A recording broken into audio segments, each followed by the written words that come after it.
এশিয়ার বৃহত্তম কৃত্রিম হ্রদ কাপ্তাই হ্রদ 1961 সালে প্রমত্তা কর্ণফুলী নদীতে বাঁধ দিয়ে বিদ্যুৎ উৎপাদন করতে গিয়ে যে সুবিশাল জলাশয় তৈরি হয়েছে, কালের পরিক্রমায় সেটি এখন কাপ্তাই হ্রদ। দেশের সবচেয়ে বড় জেলা রাঙ্গামাটিকে সাপের মতো ঘিরে রাখা এই হ্রদের তীরবর্তী জীবন, পাহাড় আর প্রকৃতি পার্বত্য শহর রাঙ্গামাটিকে অরণ্য সুন্দরী নামে বিখ্যাত করেছে সর্বত্র।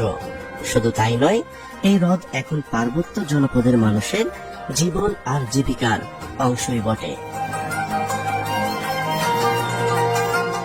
পানি বিদ্যুৎ উৎপাদনের জন্য ৬৮,৮০০ হেক্টর আয়তনের এই লেকটি মূলত তৈরি হলেও মৎস্য উৎপাদন, কৃষি, পানিপথে যাতায়াত, ফলজ ও বনজ দ্রব্য দুর্গম পথে পরিবহন, জেলে ব্যবসায়ী, স্থানীয় জনসাধারণের আর্থসামাজিক উন্নয়ন ও জীবন জীবিকা থেকে শুরু করে মৎস্য সেক্টরে কাপ্তাই লেক গুরুত্বপূর্ণ অবদান রেখে আসছে। বাংলাদেশের অন্যতম প্রধান মৎস্য উৎপাদন ক্ষেত্র রাঙ্গামাটির কাপ্তাই হ্রদ, যা দেশের মিঠা পানির মাছের ভান্ডার হিসেবে পরিচিত। এই হ্রদ থেকে আহরিত মাছ রপ্তানি করা হয় চট্টগ্রাম, ঢাকা সহ দেশের বিভিন্ন স্থানে। এই হ্রদটিতে দেশীয় মৎস্য প্রজাতির এক বৈচিত্র্যময় ও সমৃদ্ধশীল পানি ভান্ডার। গবেষণার সর্বশেষ তথ্য মোতাবেক এ হ্রদে 2 প্রজাতির চিংড়ি, 1 প্রজাতির ডলফিন, 2 প্রজাতির কচ্ছপ ও 78 প্রজাতির মিঠা পানির মাছ রয়েছে। এর মধ্যে 68 প্রজাতির মাছ হচ্ছে দেশীয়, আর বাকি 10টি বিদেশি প্রজাতির।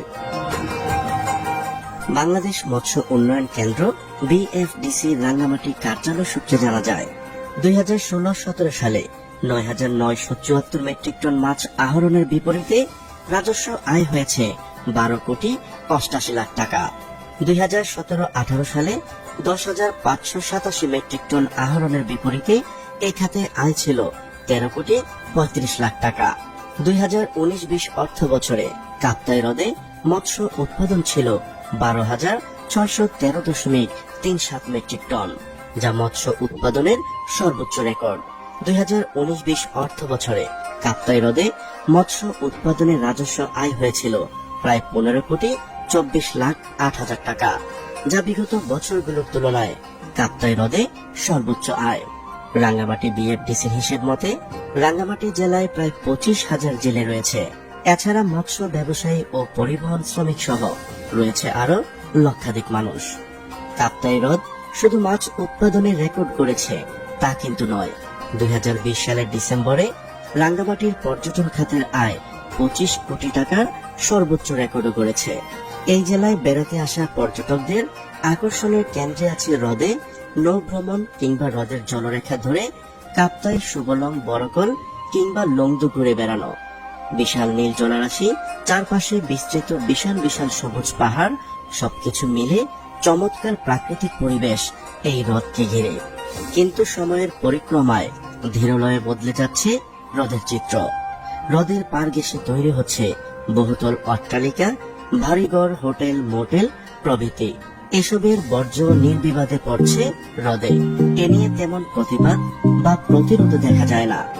এখনো যদি এসব বন্ধ করা না যায়, তবে ভবিষ্যতে কঠিন পরিস্থিতির মধ্যে পড়বে এই কাপ্তাই হ্রদ।